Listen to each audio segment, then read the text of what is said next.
Bienvenidos a todos a este momento especial donde la protagonista es la palabra de Dios.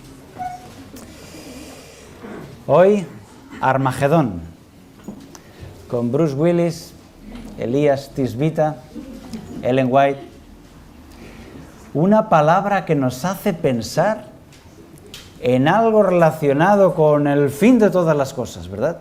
Aunque una persona no sea creyente, la palabra Armagedón está relacionada con el fin del mundo, la destrucción total, el caos, Apocalipsis, estas ideas. Y efectivamente, para algunos, un gran meteorito golpeará el planeta, ¿verdad?, según dicen, y acabará con la vida tal como la conocemos. Para otros, una tormenta solar nos va a dejar la tierra como cuando una salchicha cae en las brasas por entre las rejas de la parrilla, ¿verdad? Hay muchas ideas, muchas filosofías acerca de Armagedón.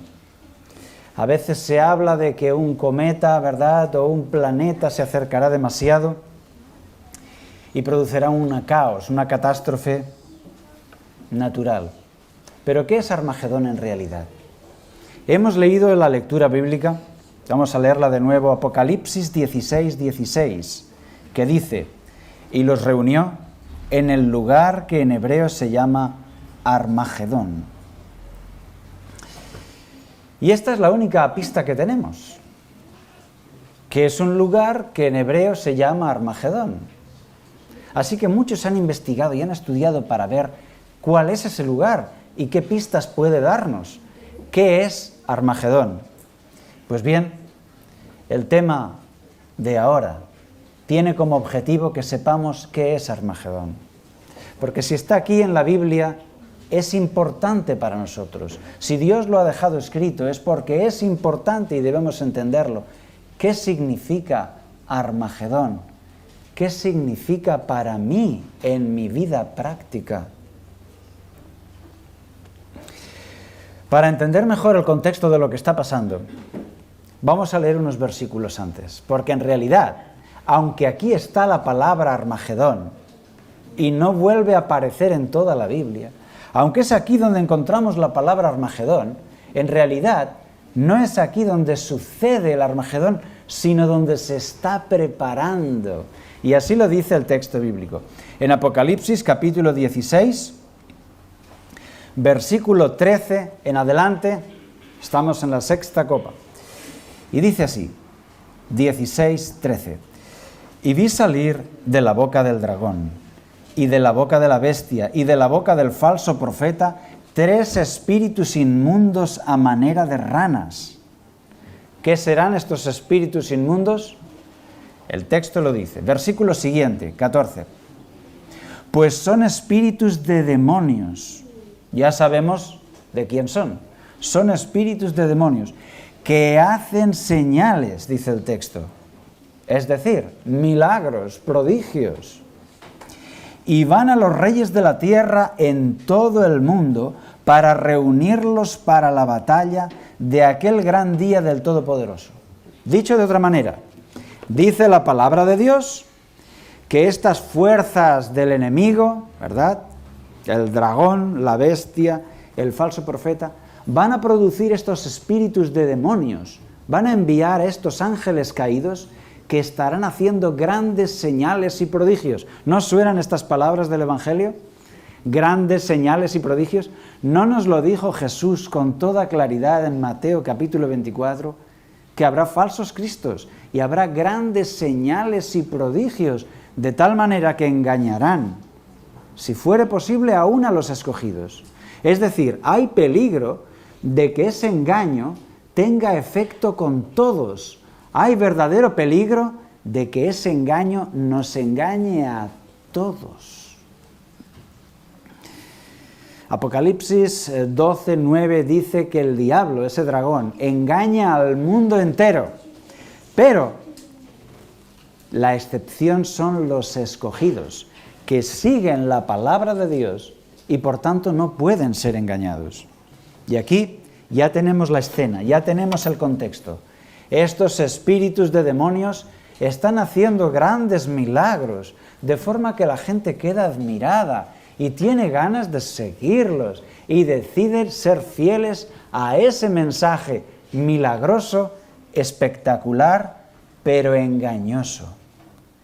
No es un fenómeno solo religioso. La política toma parte activa porque hemos leído en el versículo 14 que estos espíritus van a todos los reyes de la tierra y los reúnen para la batalla y les convencen para formar un frente común.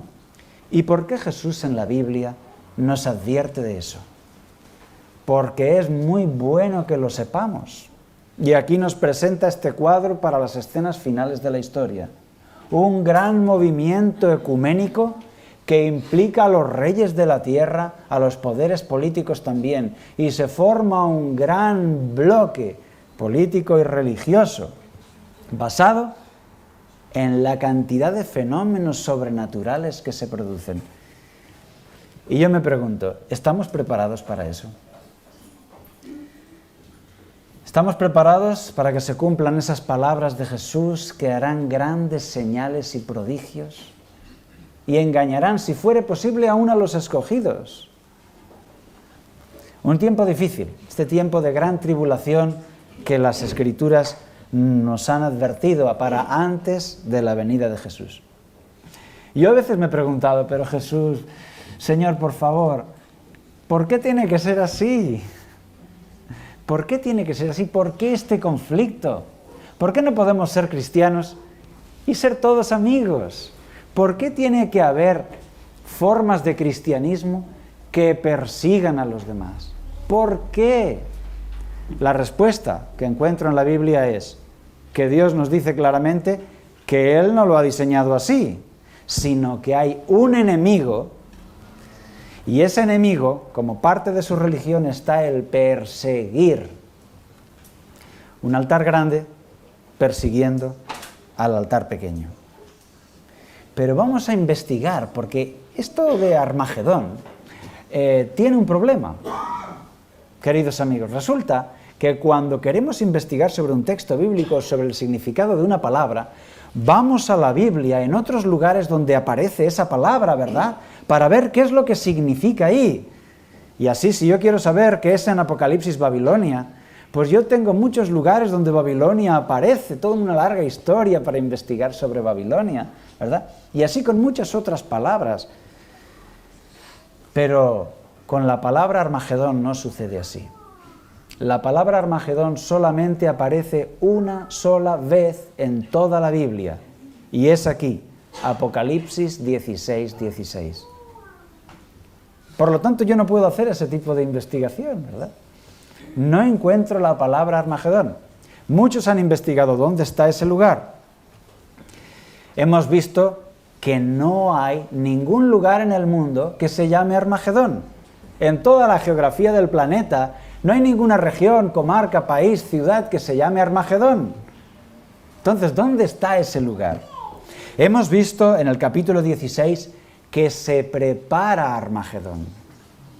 Pero en realidad es en el capítulo 19 de Apocalipsis donde se produce el Armagedón, donde Armagedón sucede, esa gran batalla. Apocalipsis capítulo 19. Dice ya el versículo 11, Apocalipsis 19:11. Entonces vi el cielo abierto, y he aquí un caballo blanco, y el que lo montaba se llama Fiel y Verdadero, y con justicia juzga y pelea. ¿Quién es este? Es Jesús. Se dice de él que lleva un nombre escrito, el Verbo de Dios, y que lleva escrito Rey de Reyes y Señor de señores. Dice el versículo 14, y los ejércitos celestiales, vestidos de lino finísimo, blanco y limpio, le seguían en caballos blancos, y de su boca sale una espada aguda. Él viene para hacer justicia. Él viene para poner su reino en la tierra. Y es así como termina Armagedón. El versículo 19 dice, y vi a la bestia y a los reyes de la tierra y a sus ejércitos reunidos para guerrear contra el que montaba el caballo y contra su ejército. Es la última batalla entre el Cristo que viene, la batalla entre Dios y los hombres que tienen su propia religión. Y de sobra sabemos cómo termina esta batalla. Versículo 20. Y la bestia fue apresada, y con ella el falso profeta, que había hecho delante de ella las señales con las cuales había engañado a los que recibieron la marca de la bestia, y habían adorado a su imagen.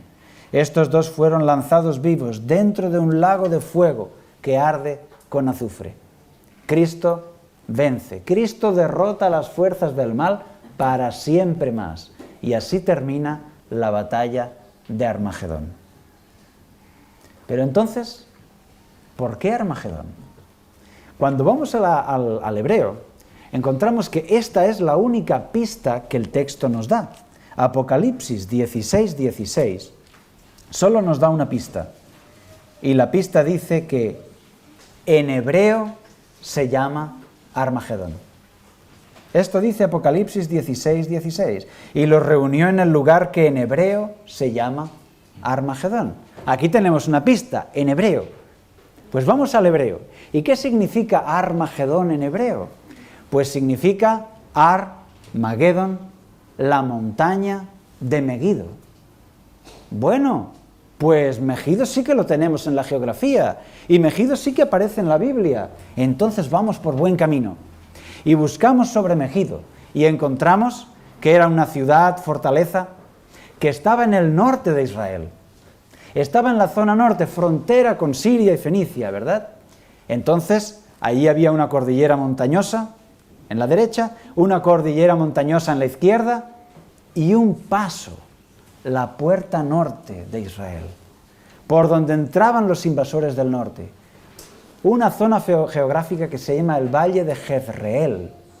Y allí, guardando esa puerta norte, una gran ciudad, Megido.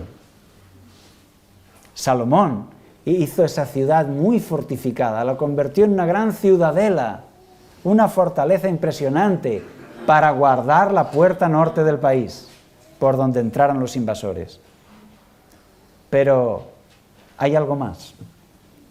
En el norte estaban los fenicios, el pueblo de Jezabel, ¿verdad? Y tenían sus dioses, Baal, Asera.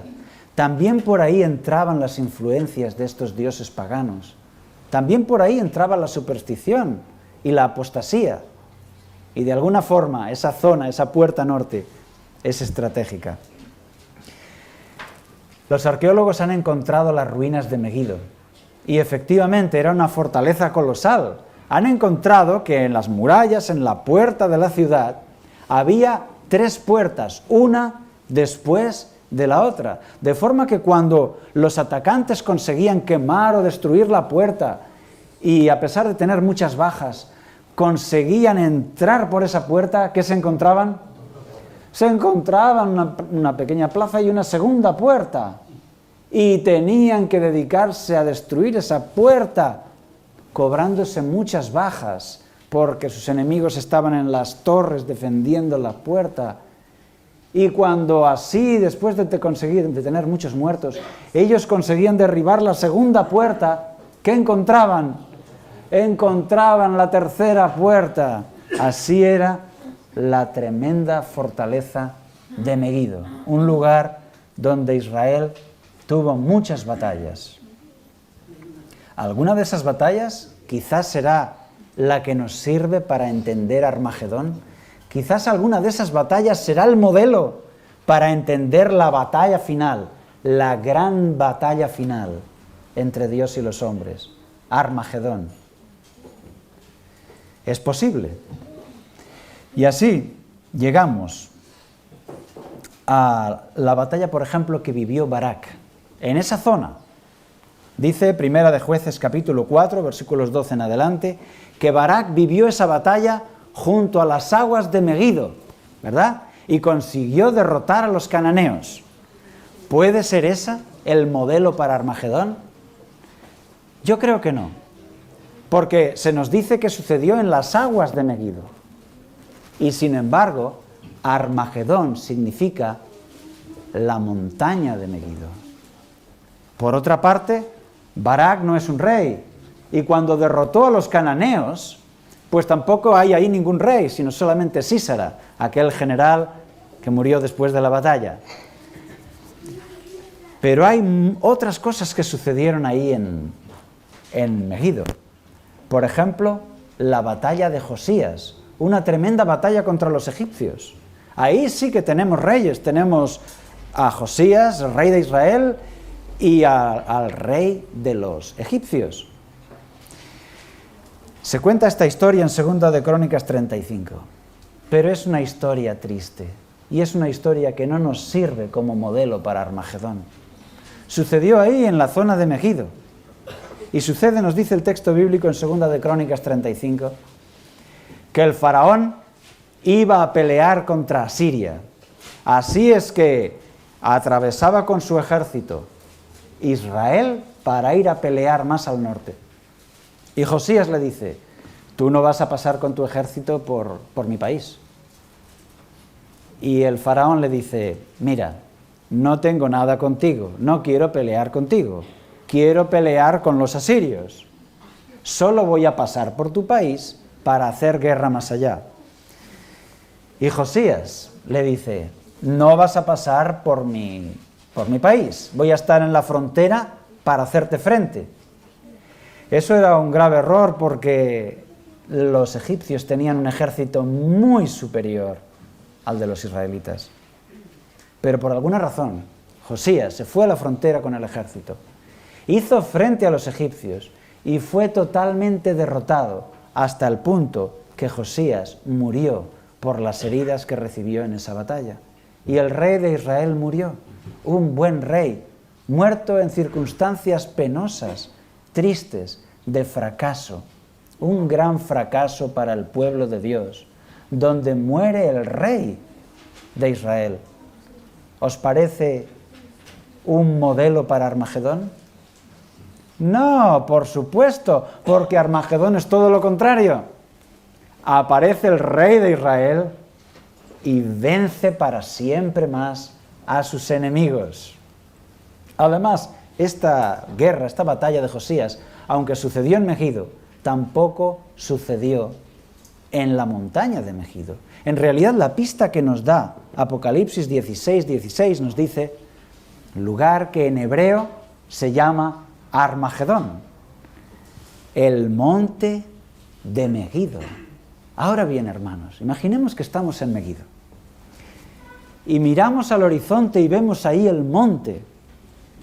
¿Sabéis qué monte es el que hay ahí? El monte Carmelo. Ese es el monte de Megiddo. Es como si tú estás en Madrid y levantas los ojos y dices, ¿cuál es el monte de Madrid? Y ves allá Navacerrada, ¿verdad? Bonito, con nieve en la cima. Y dices, pues ese es el monte, ahí está la sierra, ¿verdad? Navacerrada. El monte Carmelo. ¿Y qué sucedió en el monte Carmelo? El monte Carmelo está entre Megiddo y el mar. Por lo tanto, tiene el frescor del mar Mediterráneo, tiene la humedad y es verde y florece. Y a ellos, gente de tierra seca, les parecía un lugar paradisíaco, verde y lleno de flores. Es por eso que en el Cantar de los Cantares, capítulo 7, versículo 5, un piropo que él le da a ella, a su enamorada, le dice, tu cabeza te corona como el monte Carmelo. Porque les parecía algo precioso, ¿verdad? Y esa montaña en la frontera norte fue usada también por los profetas. Ahí el profeta Elías iba con frecuencia, como si se pusiera en la frontera entre Israel y la apostasía, para celebrar sus reuniones. En ese lugar se han encontrado restos de altares paganos, precisamente de ese tiempo, de la época de los reyes, lugares elevados de piedras, con una escalinata de piedras, donde estaba la estatua de Baal o de Asera, y donde se realizaban aquellos sacrificios que eran una apostasía para los israelitas, pero que eran bastante frecuentes, se habían hecho muy populares. ¿Por qué? Porque en aquella época el rey de Israel se llama Acab. ¿Y Acab fue un buen rey o un mal rey? Mal rey. Y se había casado con una princesa fenicia. ¿Recordáis su nombre? Jezabel, exactamente. De manera que en el trono de Israel tenemos a Acab y a Jezabel. Y Jezabel no es atea precisamente, es una persona muy creyente. Jezabel ha impulsado un movimiento religioso muy moderno, ¿verdad? Ha traído el culto de su país, del norte, ha traído los dioses fenicios, ha traído a Baal, el dios del rayo, y ha traído a Asera, la diosa madre, la diosa de la fecundidad.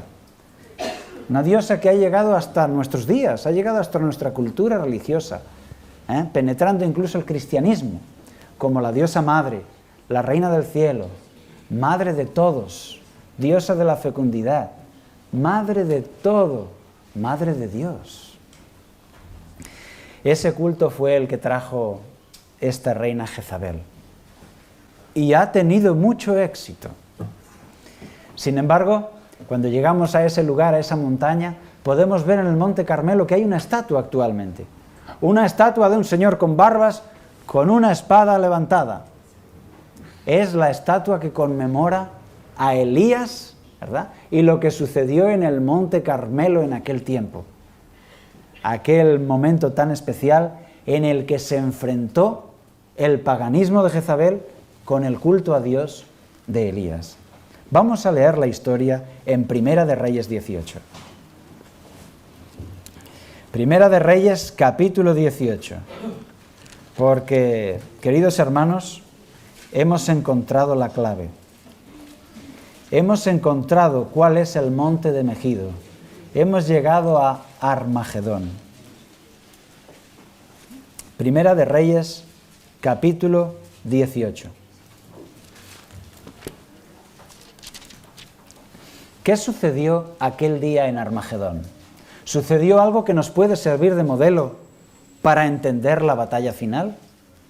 Vamos a ver lo que sucedió. Primera de Reyes, capítulo 18. Encontramos aquí, en el versículo 2, 18:2. Fue pues Elías a mostrarse a Acab, y el hambre era grave en Samaria. ¿Qué está pasando? Dios le ha dicho a Elías, ve a presentarte al rey Acab, y dile que por todos tus pecados y por toda tu apostasía, no lloverá en 3 años y medio, no lloverá hasta que yo lo diga. Y entonces Elías, obediente, va a ver al rey y le dice, por todos tus pecados, por ser infiel, no lloverá hasta que yo lo diga, no lloverá sino por mi palabra. Y efectivamente, a partir de ahí no llueve. Se pierden las cosechas, el país entra en crisis y el rey Acab dice, esto es culpa de Elías, voy a buscarlo para ejecutarlo, para darle muerte. Y Elías tiene que salir de las ciudades y tiene que estar escondido en las montañas durante 3 años y medio. ¿Os suena esto? ¿Os suena a la crisis final? ¿Os suena al tiempo del fin? El remanente tiene que huir de las ciudades porque es perseguido. Una religión infiel predomina y domina el gobierno y el remanente tiene que huir de las ciudades por su vida y esconderse durante 3 años y medio. Es perseguido por su fe, por su fidelidad. Pasado este tiempo, Elías recibe orden de Dios de ir a presentarse delante del rey. Y aquí tenemos este impresionante momento, el desafío. Apocalipsis capítulo 18, Primera de Reyes capítulo 18, versículos 17 en adelante. Cuando Acab vio a Elías, le dijo, ¿eres tú el que turbas a Israel? Y él respondió, yo no he turbado a Israel, sino tú y la casa de tu padre, dejando los mandamientos de Jehová y siguiendo a los Baales. Vaya respuesta, impresionante. Eres tú el que turba a Israel, dejando los mandamientos de Dios. Impresionante, ¿verdad? Y os pregunto, ¿se parece esto a los últimos días de la historia? ¿Verdad? Donde se dice que habrá un pueblo perseguido. Y se define ese pueblo como los que guardan los mandamientos de Dios y tienen la fe de Jesús. Apocalipsis 14:12.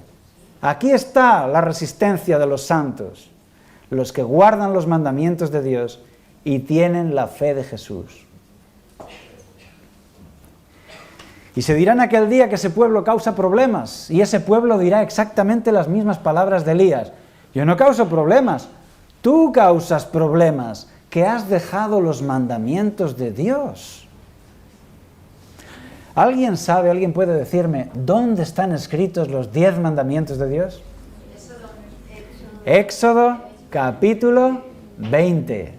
Éxodo capítulo 20. Así que todos los que nos visitáis hoy aquí, o los que nos ven a través de la técnica, pueden coger su Biblia y buscar en el libro de Éxodo capítulo 20, porque es allí donde están los mandamientos de Dios, los cuales no se pueden dejar. Compáralos con el catecismo de tu iglesia, porque ha habido personas que han cambiado los mandamientos de Dios, engañando con ello a mucha gente, teniendo apariencia de piedad, han cambiado los mandamientos de Dios. Por eso, Éxodo capítulo 20, ahí tenemos los 10 mandamientos de Dios. Y cuando Dios da para su pueblo 10 mandamientos, decidme, ¿se atreverá alguien a cambiarlos? Se supone que no, nadie debería atreverse a cambiarlos. Pues se han atrevido, hermanos, se han atrevido. Y ha habido iglesias que en su catecismo han puesto 10 mandamientos con cambios diferentes de los que pone la palabra de Dios en Éxodo capítulo 20. Por eso, cada uno debe tomar la Biblia que tiene en casa e ir a Éxodo 20 para verificarlo y seguir lo que nuestro Señor Jesús nos diga en la Biblia. Por lo tanto, esta respuesta de Elías tendrá que ser también la nuestra, que dice, tú has turbado a Israel y la casa de tu padre, dejando los mandamientos de Jehová. Sigue la historia diciendo el versículo 19, envía pues ahora y congrégame a todo Israel en el monte Carmelo, y a los 450 profetas de Baal, y a los 400 profetas de Asera, que comen en la mesa de Jezabel. Aquí Elías hace este desafío, una gran convocatoria, un reto entre religiones, una guerra de religiones. Vamos a ver quién es Dios. Y todos están convocados, todo Israel está convocado, también el rey. Los 450 profetas de Baal y los 400 de Asera. ¿Cuántos suman 450 y 400? 850 clérigos, sacerdotes, líderes de esa religión falsa. Y tienen que ir al monte Carmelo, y ahí viene el gran desafío. Los de la religión falsa van a hacer un altar, ¿verdad? Y Elías también va a hacer su altar. Y el desafío es que el Dios, que sea el Dios verdadero, hará descender fuego sobre ese altar, mostrando así que es el Dios verdadero. Los profetas de Baal quizá pensaron que lo tenían fácil, porque Baal es el Dios del rayo, y le representaban muchas veces lanzando un rayo con su mano a la tierra, ¿verdad? Cuando caía un rayo, ellos pensaban que era Baal, que había cogido un rayo de su armario y lo había arrojado sobre la tierra. Así es que debieron pensar, qué fácil nos lo has puesto, Elías, qué fácil que descienda fuego aquí, pues ahora él va a tirar un rayo aquí y te vas a enterar. Pero no hubo rayo ese día para ellos. Un gran altar, 450 profetas de Baal, 400 de Asera, todos danzando con sus tambores y sus instrumentos para llamar más la atención de su Dios. Tenían unos cuchillos y unas lancetas con las que se hacían sangrar su cuerpo. Y dice el texto bíblico que ellos saltaban y gritaban, pidiéndole a su Dios que se manifestase. Y todo el pueblo ahí, todo el pueblo mirando. todo el pueblo alrededor. Aquello era un pulso entre dos religiones, el altar grande y el altar pequeño, la religión falsa y la religión verdadera. Y eso es Armagedón, una guerra de religiones, una guerra entre dos altares, el altar grande, popular, falso, y el altar pequeño, el altar del remanente, donde el profeta, el espíritu de profecía está allí, el altar fiel. El otro es un altar popular. Gustaba mucho aquella música, ¿verdad?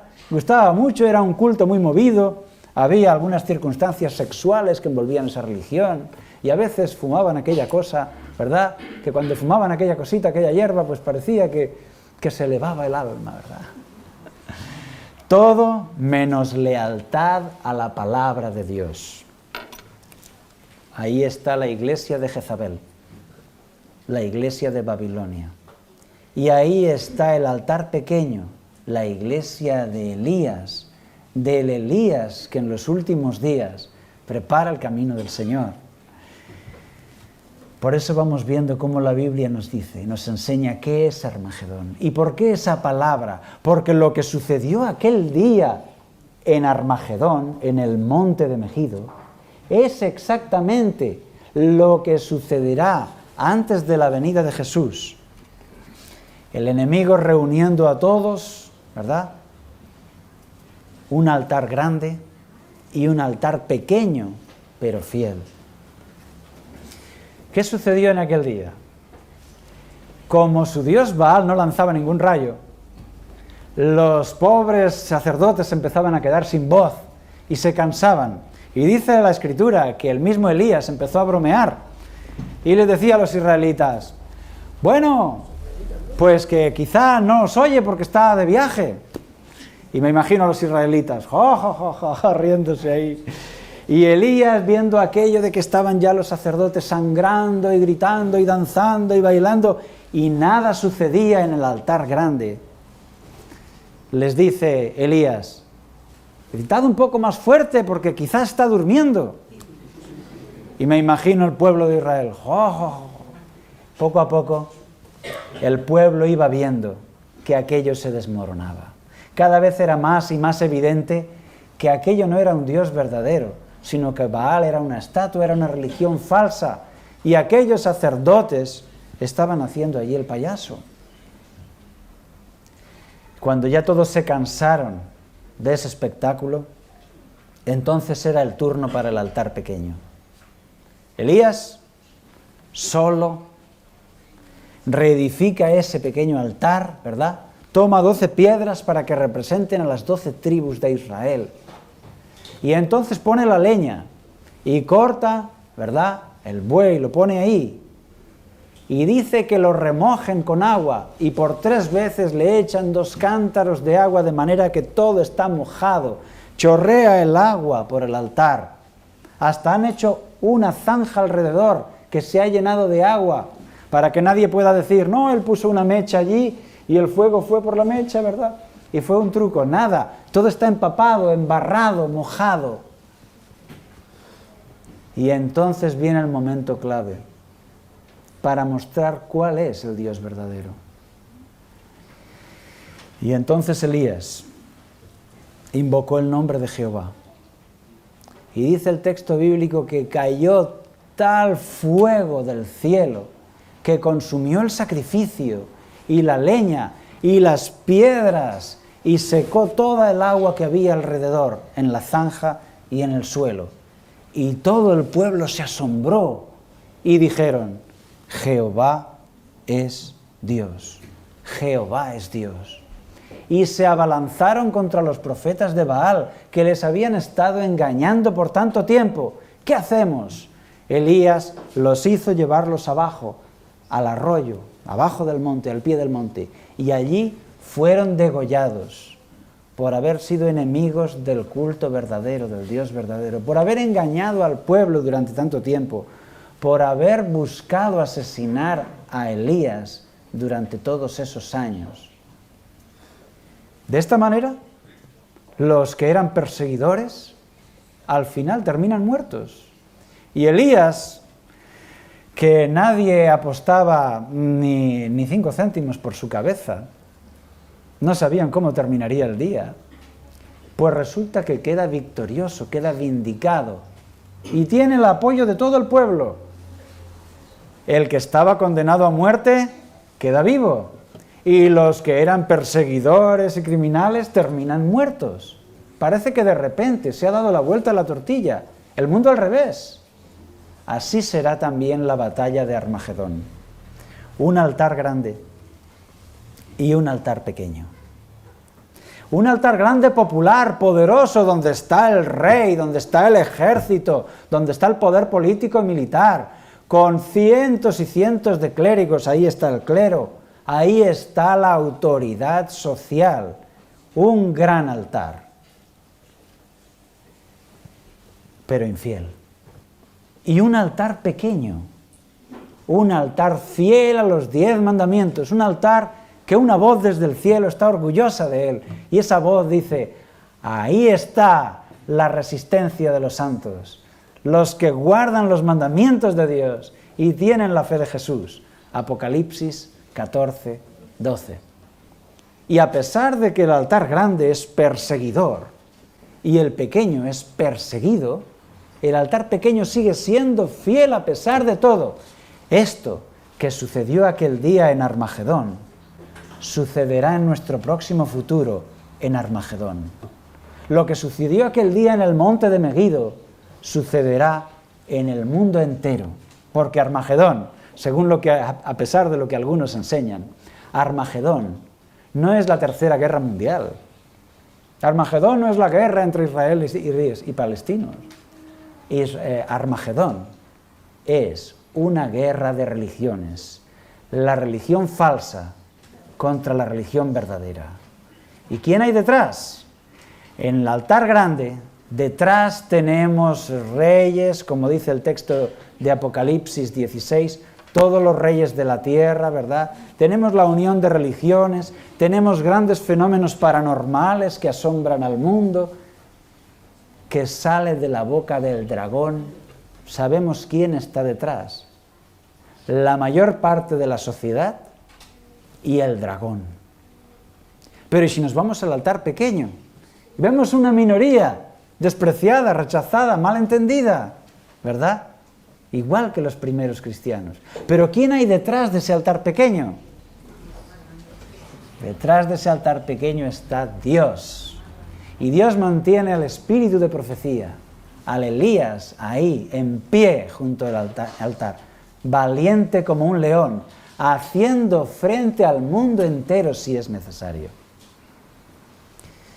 Y tú me dirás: pero pastor, ¿es que tiene que ser así de difícil? Pues queridos hermanos, la respuesta es sí y no. Es difícil, es cierto que hay que mantener la fe en tiempos difíciles. Así nos explica el Señor que va a suceder. Y tú tienes derecho a saberlo. Tú debes saberlo. Tú necesitas saber que un día habrá ese altar grande y ese altar pequeño. Y tú tendrás que tomar una decisión. Hoy escuchas este tema, quizá por interés, por investigación o quizá por casualidad. Pero yo te digo que tú, igual que todos en este mundo, un día estarán en esa situación, estarán en Armagedón, estarán en ese monte, y tendrán que elegir entre un altar grande y uno pequeño. Todos tendremos que elegir entre el altar grande y el altar pequeño. ¿Estás preparado para esa decisión? Esa decisión debes hacerla hoy. Hoy tú debes decidir cuál es tu altar. Porque haciéndolo así, decides cuál será tu altar en el momento de la crisis, en el momento de la presión, en el momento de la persecución. Dios no presiona a nadie. Dios no obliga a nadie a que siga sus mandamientos, a que acepte su amor. En el altar fiel, en el altar pequeño, no se obliga a nadie. Ahora bien, en el altar grande hay una importante presión, ¿no? Apocalipsis capítulo 13 describe toda esa presión que no se permiten comprar ni vender sino aquellos que reciban la marca de la bestia. Un poder que hace matar a todos aquellos que no le adoren. Y obliga a todos a recibir esa marca de la bestia. Podríamos pensar, si tan cristianos son, pues que dejen libertad para que cada uno crea según su conciencia, ¿no os parece? Es que podemos imaginar a Jesús, que si alguien no cree sus enseñanzas, le agarra y lo mete en la cárcel y le castiga y le amenaza hasta con la muerte por no seguirle. No, Jesús nunca haría esto. Así es el altar pequeño. Como Jesús fue perseguido, el altar pequeño será perseguido. ¿Y es que tiene que ser así de difícil? Bien, Jesús promete que igual que Él pasó por esta situación, también nosotros. Igual que Él ha sufrido esas situaciones, también nosotros. Pero también Jesús promete su protección y su cuidado, para que el que sea fiel tenga la compañía de Jesús. Así termina el Evangelio según San Mateo. He aquí, yo estoy con vosotros todos los días. ¿Hasta cuándo? Hasta el fin del mundo. Y hasta el fin es hasta el fin. De manera que tú puedes estar seguro que Él estará contigo todos los días hasta el fin del mundo. Cuando tenemos fe, el temor se va. Y cuando tenemos temor, es que no tenemos fe. Y si tuviéramos fe como un granito de mostaza, ¿no?, entonces no tendríamos ningún temor. Entonces, hermanos, yo me pregunto, ¿y por qué Dios nos permite este apuro, pasar por este cuello de botella antes de su regreso? Él nos da también la respuesta. Tened por sumo gozo, dice Santiago, cuando os halléis en diferentes pruebas, porque la prueba produce como resultado paciencia. La mejor traducción es resistencia. Así es. Dios tendrá al final un pueblo leal como la brújula al polo, un pueblo fiel como el acero, y ese músculo de la fe, ese músculo de la confianza en Dios, se habrá desarrollado por medio de pruebas y dificultades. Un día me rompí el codo y estuve 3 semanas con escayola. Y bueno, yo creía que todo iba bien, pero cuando me quitaron la escayola, no tenía ninguna fuerza en el brazo. No tenía ninguna fuerza, hermanos. Porque durante 3 semanas no había ejercitado esos músculos y estaban débiles, tuve que hacer recuperación. Porque si no se desarrolla un músculo, se pierde su capacidad. Pero cuando lo pones a prueba y tienes que hacer un esfuerzo, ahí se desarrolla. Y cuando el músculo se pone a prueba, se hace más fuerte. Las dificultades que Dios permita a su pueblo están dentro de su gran plan de amor y de sabiduría, para desarrollar en ti una fe fuerte, que el músculo de la fe sea puesto a prueba y se fortalezca, para que tú te conviertas en un cristiano mucho mejor de lo que eres hoy. Por eso, Dios no solo quiere bendecirnos, sino también además quiere enseñarnos. Y por medio de las dificultades vamos a aprender lecciones que no aprenderíamos de ninguna otra forma. Pero tú tienes que tomar una decisión. ¿A qué altar quieres pertenecer? Si quieres pertenecer al altar grande y popular, ¿verdad?, ya sabes quién hay detrás, el dragón. Y no creas que pertenecer a ese altar resuelve todos los problemas. Dice Apocalipsis que cuando caen las plagas, el pueblo de Dios está protegido de esas plagas y confía en su Dios, mientras que los del altar grande muerden sus lenguas de dolor, desean la muerte y la muerte huye de ellos, y al final son destruidos para siempre más. Así es, y nuestro Señor Jesús, que vivió ese problema, nos dice: hay un camino ancho y un camino estrecho. ¿Es que puede estar más claro, hermanos? Desconfiemos de esos falsos cristos que nos predican que todos se van a salvar y que todos serán hermanos y que todas las iglesias se unirán y empezará un nuevo milenio de paz y amor llamado Acuario, ¿verdad? Pues eso es mentira, eso es mentira.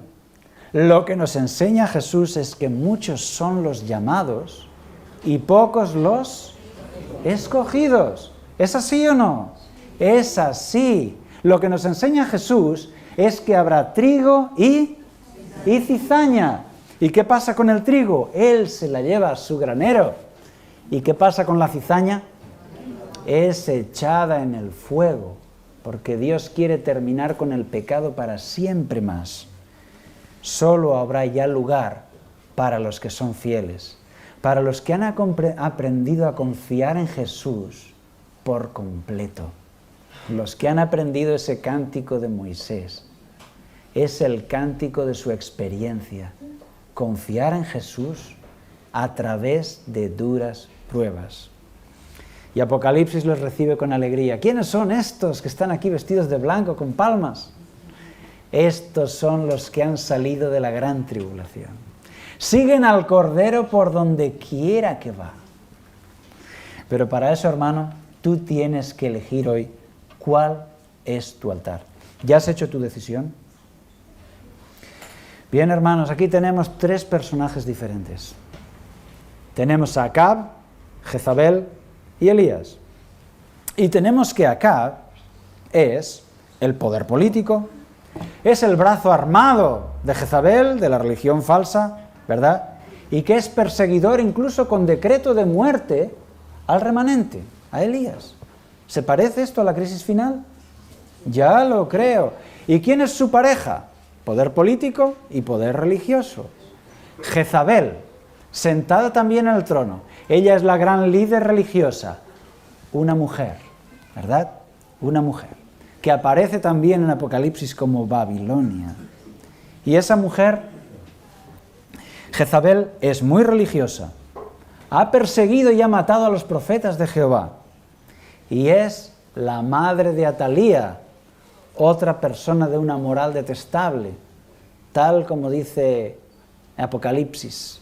Babilonia, madre de las rameras y de las abominaciones de la tierra. Pero tenemos también a Elías. Ya hemos visto en el trono el poder militar y el poder religioso. Una auténtica radiografía de la crisis final.